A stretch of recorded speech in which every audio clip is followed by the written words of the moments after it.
Friends, आज हम लोग एलसीएम और एचसीएफ के विषय में जानेंगे। एलसीएम किस तरह से निकाल सकते हैं और एचसीएफ किस तरह से निकाल सकते हैं। ये एलसीएम क्या है और एचसीएफ क्या है, तो चलिए देखते हैं। एलसीएम को हम लोग लीस्ट कॉमन मल्टीपल बोलते हैं। अगर इसकी हम हिंदी की बात करें तो लघुत्तम समापवर्त होती है। और एचसीएफ की बात करें तो इसे हाईएस्ट कॉमन फैक्टर कहते हैं। और इसे हिंदी की बात करें तो महत्तम समापवर्तक। एलसीएम हम लोग उसे कहते हैं जैसे जो संख्याओं में सबसे न्यूनतम है, सबसे कम हो या सबसे छोटी हो, उसे हम लोग एलसीएम मानते हैं। और एचसीएफ की बात करें तो जो अधिकतम हो या ज़्यादा से ज़्यादा बड़ी संख्या हो या सबसे बड़ा हो, उसे हम लोग एचसीएफ मानते हैं।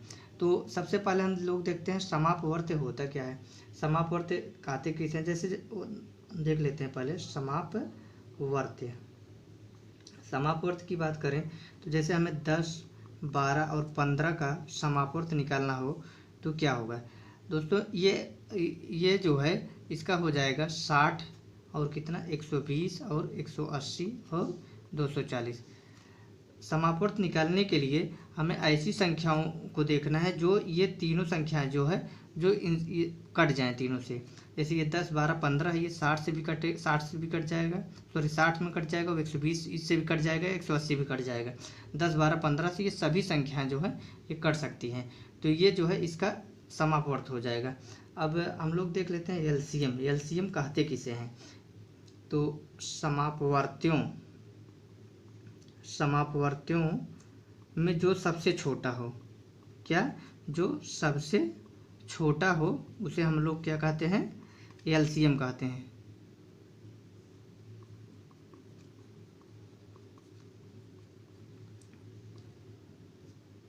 उसे हम लोग एलसीएम कहते हैं। तो यदि हमें ये 10 और 12 तथा 15 का एलसीएम निकालना हो तो क्या हो जाएगा 60, क्योंकि ये इसमें कहा है। देखिए इसकी परिभाषा एलसीएम समापवर्तों में जो सबसे छोटा हो।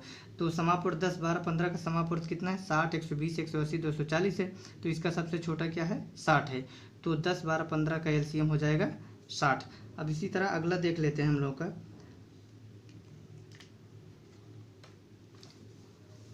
आप लोग इसको जो है नोट करते रहिए ताकि आपको अच्छे से समझ में आया और आप लोग समझ सकें समापवर्त समापवर्तक में अंतर क्या है।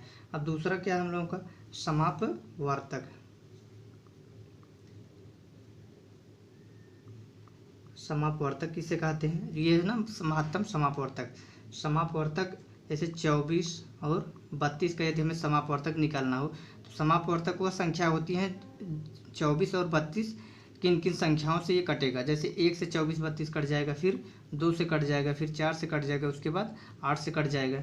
अब यही इसका जो है समापवर्तक हो गया। अब समापवर्तक क्या होता है, महत्तम समापवर्तक मतलब एचसीएफ। अब एचसीएफ कहते किसे हैं, एचसीएफ हम लोग देख लेते हैं। समापवर्तक में जो सबसे बड़ा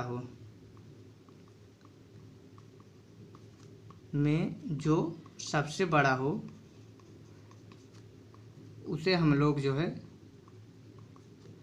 उसे एचसीएफ कहते हैं। ठीक, तो अगर हमें 24 और 32 का एचसीएफ निकालना हो तो क्या हो जाएगा, इसमें जो सबसे बड़ा हो, इसमें सबसे बड़ा क्या है 8, तो इसका जो है 8 समापवर्तक हो जाएगा। तो चलिए आगे देखते हैं। अब हम लोग जो है एलसीएम सबसे पहले देख लेते हैं। एलसीएम को हम लोग 3 तरीक़ों से निकाल सकते हैं। एक होता है अभाज्य गुणनखंड विधि, एक भाग विधि है और एक परीक्षा विधि। तो सबसे पहले हम लोग देखते हैं अभाज्य गुणनखंड विधि से किस तरह जो है एलसीएम निकालते हैं। तो जैसे देखते हैं 4, 8, 12 और 16 का यदि हमें एलसीएम निकालना हो तो किस तरह से हम लोग निकालते हैं। पहले सबसे पहले देखते हैं गुणनखंड विधि। तो इसका सबसे पहले हम गुणनखंड करते हैं 4, 8, 12 और 16 का। ठीक है, तो इसका हो जाएगा 2 दूना 4 और इसका हो जाएगा 2 दूना 4 दूना 8 और इसका हो जाएगा 2 दूना 4 तिहाई 12, इसका हो जाएगा 2 दूना 4 दूना 8 दूना 16। ये इसका गुणनखंड हो गया। अब हम लोग इसमें वह संख्या देखते हैं जो सबसे ज़्यादा बार आई हो।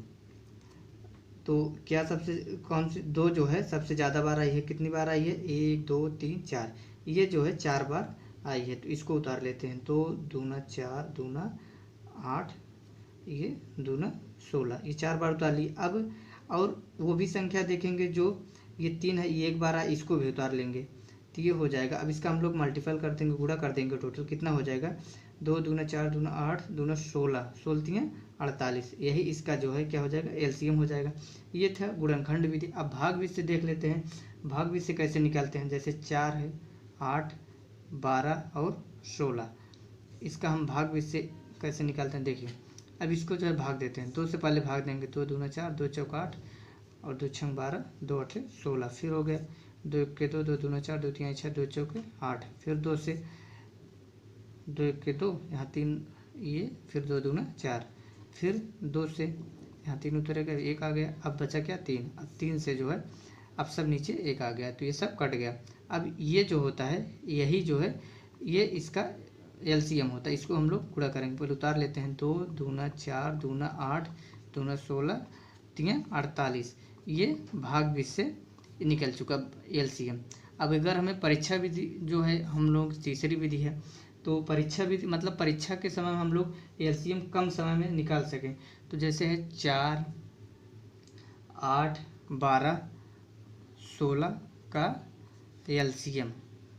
ठीक है दोस्तों, तो देखते हैं जैसे इसमें क्या होता है, जो सबसे बड़ी संख्या होती है उसे ऊपर लिखते हैं, उसके बाद गुणे n बटा जो नीचे संख्या बचती है, जैसे 4 बचा, फिर 8 बचा, फिर 12। अब इसमें क्या करते हैं, n के स्थान पर जैसे 1 रखेंगे तो 16 1 के 16, ये 4 से तो कट जाएगा, इसमें फिर इसे भाग देना रहता है, 4 से कट जाएगा 16, 8 से कट जाएगा, लेकिन 12 से नहीं कटेगा। तो यदि हम लोग 2 रखते हैं, अगर यहाँ जो है 2 रखते हैं, n बराबर 2 रखेंगे तो 16 दूना 32 हो जाएगा, 4 से कट जाएगा, 8 से फिर कट जाएगा 32, लेकिन 12 से नहीं कटेगा। तो यदि हम लोग n बराबर कितना रखते हैं 3, तब कितना हो जाएगा 16 3 48। जब 48 हो जाएगा, अगर 48 हो जाता है तब ये 4 से भी कट जाएगा, 8 से भी कट जाएगा और 12 से भी कट जाएगा। तो इसलिए हमें इसका एलसीएम क्या हो जाएगा 48 हो जाएगा। दोस्तों यह आपको अभ्यास करने पे और आसान लगने लगेगा। अभी आप लोग पहले देख रहे हैं पहली बार, इसलिए आपको थोड़ा कम समझ में आ रहा होगा।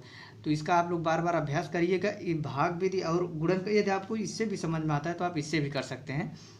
तो अब हम लोग देखते हैं दशमलव संख्याओं का एलसीएम कैसे ज्ञात कर सकते हैं। दशमलव संख्याओं का एलसीएम ज्ञात करने के जैसे देखिए 2.4, उसके बाद 0.36, उसके बाद 0.045 का अगर हमें एलसीएम निकालना है तो हम लोग किस तरह से निकाल सकते हैं। तो इसका क्या करते हैं, जैसे दशमलव जो जहाँ है वैसे रहने देते हैं। तो सबसे पहले हम लोग 24, उसके बाद 36, उसके बाद 45 का सीधा सीधा एलसीएम निकाल लेते हैं। किससे निकाल लेते हैं, चलिए भाग विधि से ही निकाल लेते हैं।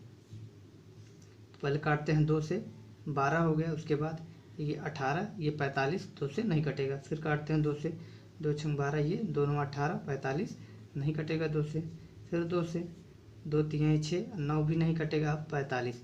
अब 3 से काटते हैं, किससे 3 से, 3 1 के 3 हो जाएगा, यहाँ 3 3 9 और यहाँ कितना हो जाएगा 15। फिर 3 से काटते हैं, हाँ एक आ गया, 3 5 15 हो गया। अब 5 से काटते हैं, ठीक, यहाँ सब कट गया। अब ये देखिए जो ये संख्या आई है इसको हम लोग क्या करते हैं गुणा करते हैं। लिख लेते हैं आगे क्या क्या आया है काटने के बाद। 2 कितनी बार 2 आया है, कितनी बार 2 आया है, 1 2 3 बार 2 आया है, लिख लेते हैं हम लोग। उसके बाद 3 कितनी बार आया है, 2 बार आया है, गुणे 3, उसके बाद एक बार 5 आया है ये संख्या। अब हम लोग इसको पूरा गुणा करते हैं, क्या आ गया 2 दूना 4 दूना 8 3 24, 24 पंजे 120 और 120 पंजे कितना हो जाता है 120 पंजे कितना हो जाएगा 360, कितना हो जाएगा दोस्तों 360। अब क्या इसमें ये दशमलव लगा है तो हमसे पूछा क्या है एलसीएम। एलसीएम में क्या होता है न्यूनतम जो सबसे छोटा हो, मतलब इसमें दशमलव में जो कितना यहाँ 1 अंक पे लगा है, यहाँ कितने 2 अंक पे लगा है, यहाँ 3 अंक पे लगा है। तो इसमें हम लोग देखेंगे जो 1 अंक पे लगा है तो 1 अंक पे दशमलव लगा देंगे, यही हम लोगों का क्या हो जाएगा आंसर हो जाएगा।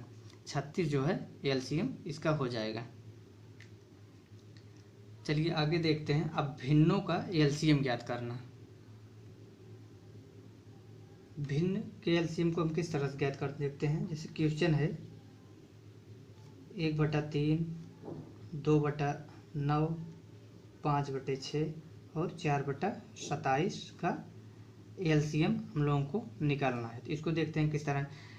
भिन्नों का एलसीएम निकालने के लिए रूल होता है। क्या है भिन्नों का एलसीएम निकालने का रूल? इसमें जो है अंशों का एलसीएम लेते हैं। किसका? अंशों का एलसीएम। ठीक, उसके बाद जो हर होता है हर का एचसीएफ निकालते हैं। अब देख लेते हैं, ये हो गया हम लोगों का फार्मूला जो है, इसी के माध्यम से हम लोग भिन्नों का जो है एलसीएम निकालते हैं।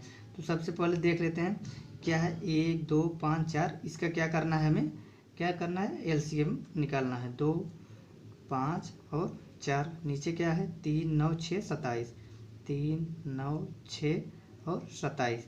इसका हम लोगों का पहले एलसीएम निकाल लेते हैं। इसका एलसीएम कितना आ जाएगा, 1 2 5 4 का 1 2 5 4 का एलसीएम हम लोगों को निकल के आएगा कितना, 20। और इसका 3 9 6 और 27 का कितना एचसीएफ आएगा, 3। तो देखिए ये 20 जो है अब इन सभी संख्याओं से कट जाएगा।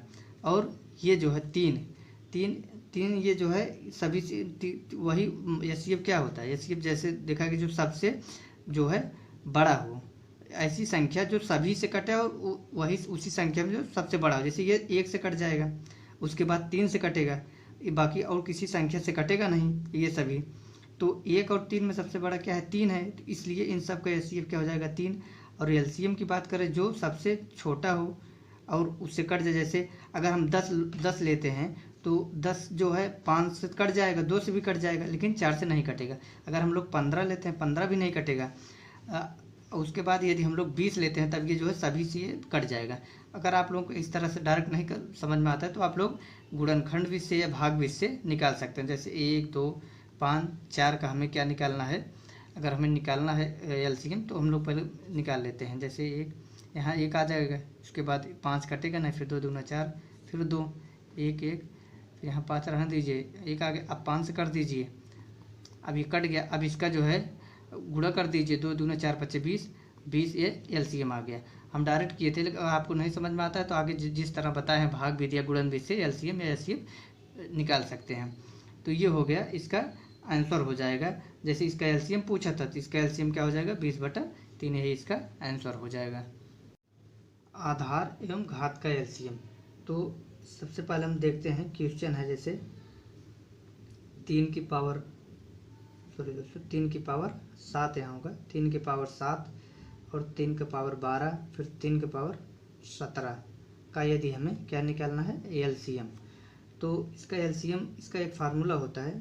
जैसे आधार क्या हो, आधार यदि समान हो, ठीक है, और घात क्या हो, असमान हो।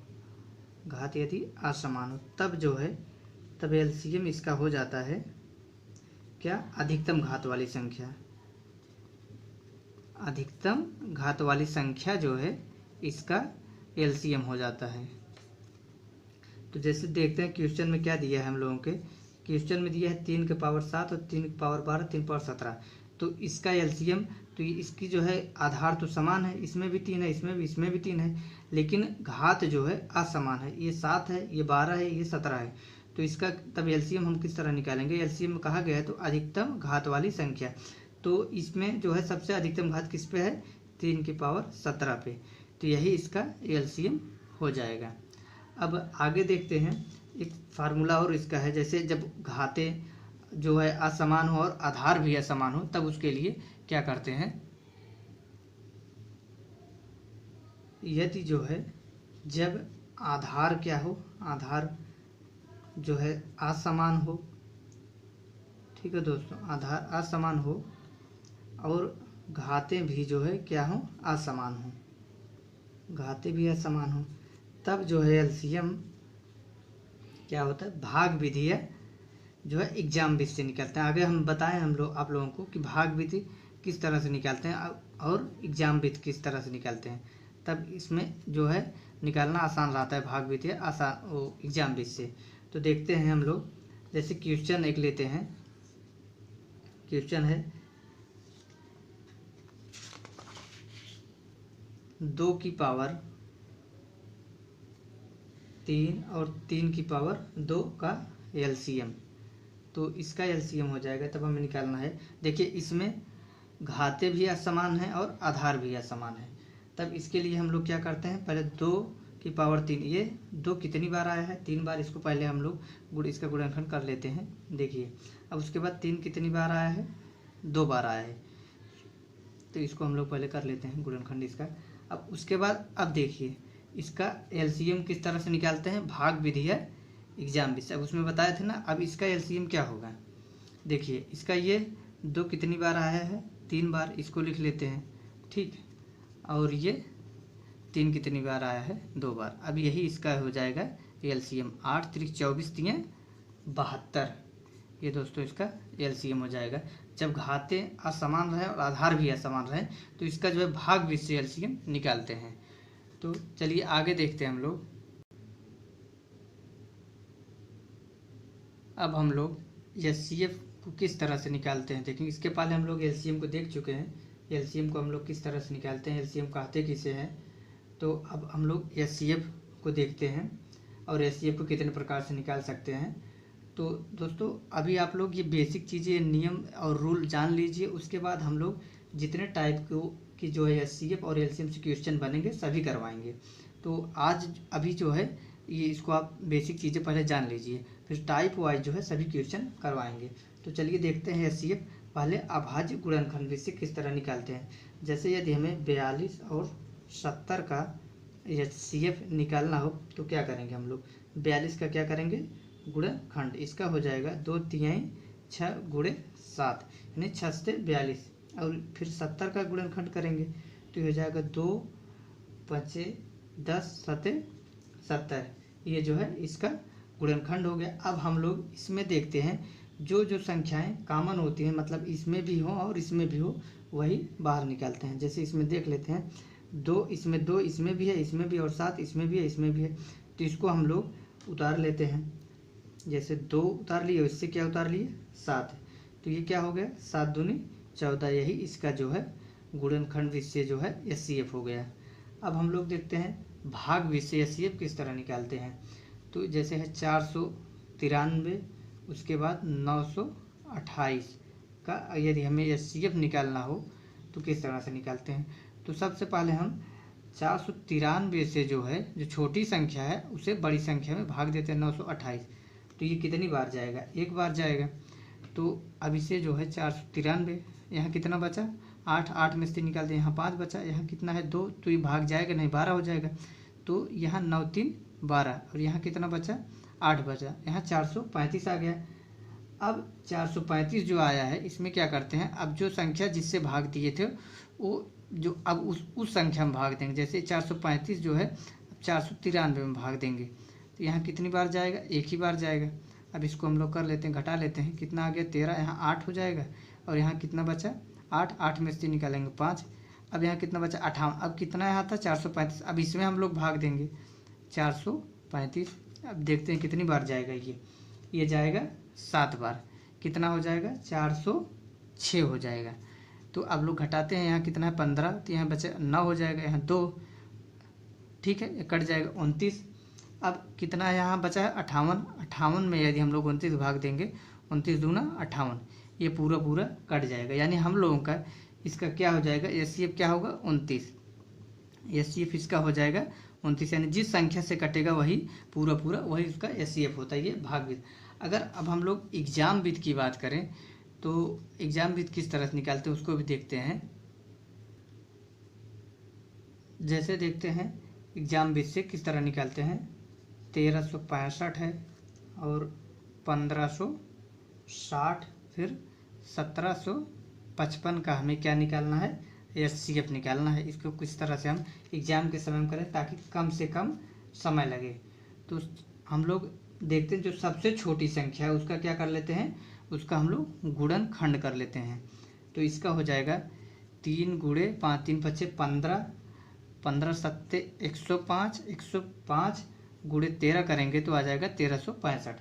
अब ये जो संख्याएं निकल के आई हैं, इन संख्याओं से ये सभी संख्याएं कटनी चाहिए। ये दोनों संख्या जो बची हैं 1560 और 1755, ये दोनों संख्याएं यदि कट जाती हैं तो जो है वही उसका एस होगा। जैसे ये 3 से अगर कटती है, 5 से कटती है, 7 से कटती है, 13 से कटती है, तो एस हो जाएगा। देखिए किन किन संख्याओं से ये कटती हैं। देखिए 3 से ये कट, 3 पचे 15 हो जाएगा।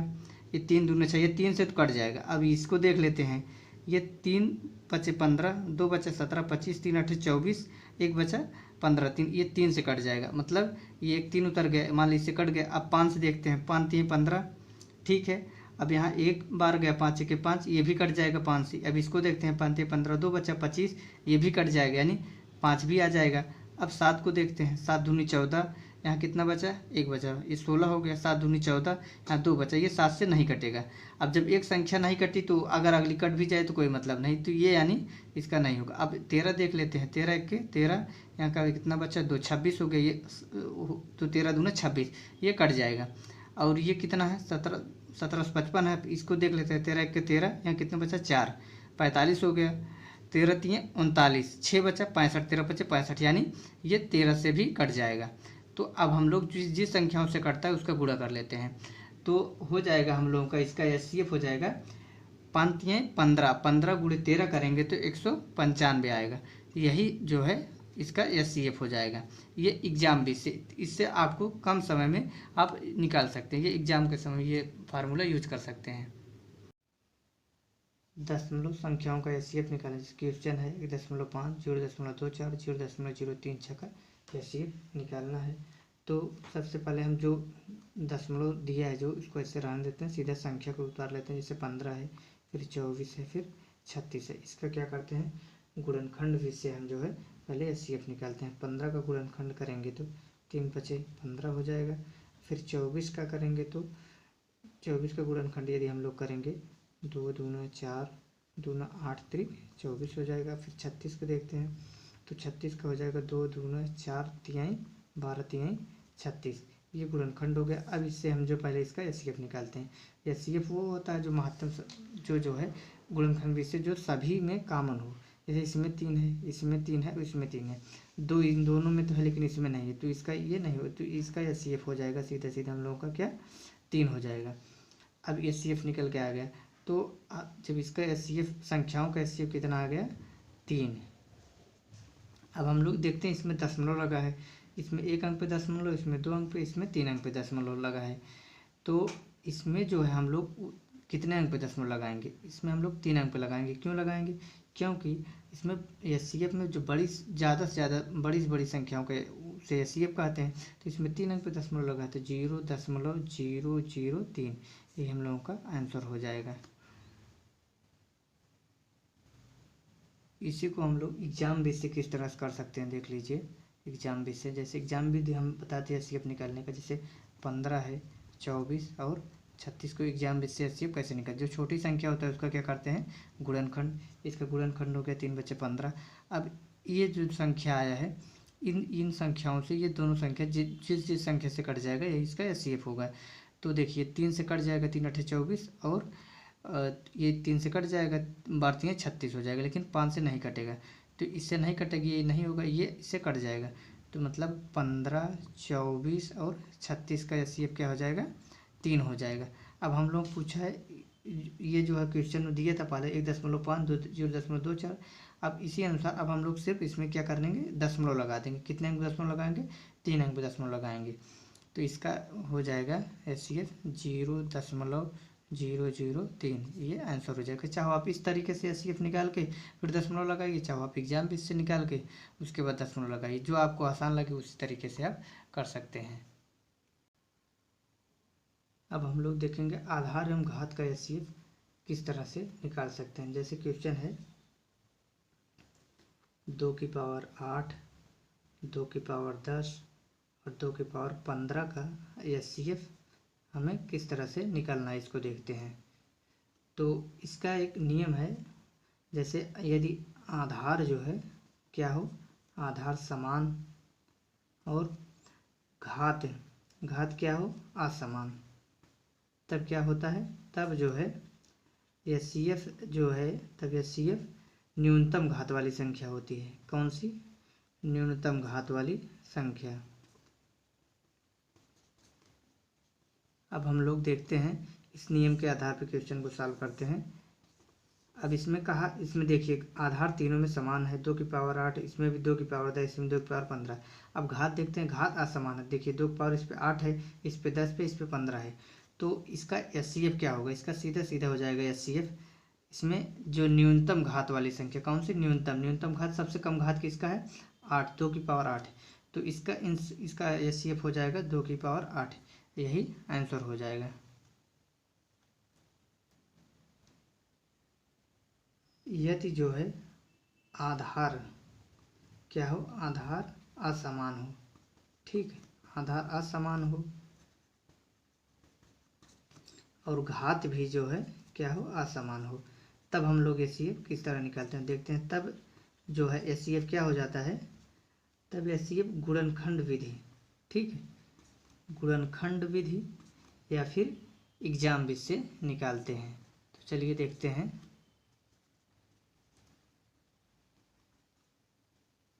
जैसे क्वेश्चन लेते हैं, क्वेश्चन है 4 की पावर 3 और 5 की पावर 2 का एचसीएफ, ठीक है। तो इसका क्या हो जाएगा, जैसे सबसे पहले इसमें कहा गुणनखंड विधि से लगाइए आप, एग्जाम विधि से। तो 4 का गुणनखंड मतलब 4 कितनी बार आया है, 4 गुणे 4 3 बार आया है, ठीक। अब और इसमें 5 है, ये 5 कितनी बार, 2 बार, 5 गुणे 5 हो गया। अब इसका एचसीएफ हम लोग निकालते हैं। देखिए एचसीएफ गुणनखंड विधि में उसे जो दोनों में कॉमन हो उसे निकालते हैं। देखिए ये इसमें एक भी आएगा, क्योंकि एक हर जगह होता है, जैसे 4 1 के 4, इसका एक गुणनखंड एक भी है, और 5 का भी एक गुणनखंड होता है, 5 1 के 5। इसलिए इसका एचसीएफ क्या हो जाएगा, इसका एचसीएफ जो है 1 हो जाएगा, क्योंकि न तो इसमें 5 इन दोनों में है, न तो 4 है, इसलिए 1 दोनों में है, इसका एचसीएफ 1 हो जाएगा। यही हम लोगों का आंसर हो जाएगा। दोस्तों आज हम लोग जो है एलसीएम तथा एचसीएफ के विषय में देखे हैं। पूरा जो बेसिक चीज़ें हैं उसको आज हम लोग देखेंगे। अब अगले नेक्स्ट पार्ट में जो है, जो इसका अगला पार्ट वीडियो बनाएंगे जो, उसमें जो एलसीएम एचसीएफ से संबंधित जितने भी तरह के क्वेश्चन टाइप वाइज बन सकते हैं सभी क्वेश्चनों को देखेंगे, और प्रीवियस ईयर जो एग्जाम में आए हुए क्वेश्चन उसको भी देखेंगे। तो चलिए दोस्तों मिलते हैं नेक्स्ट वीडियो में। धन्यवाद।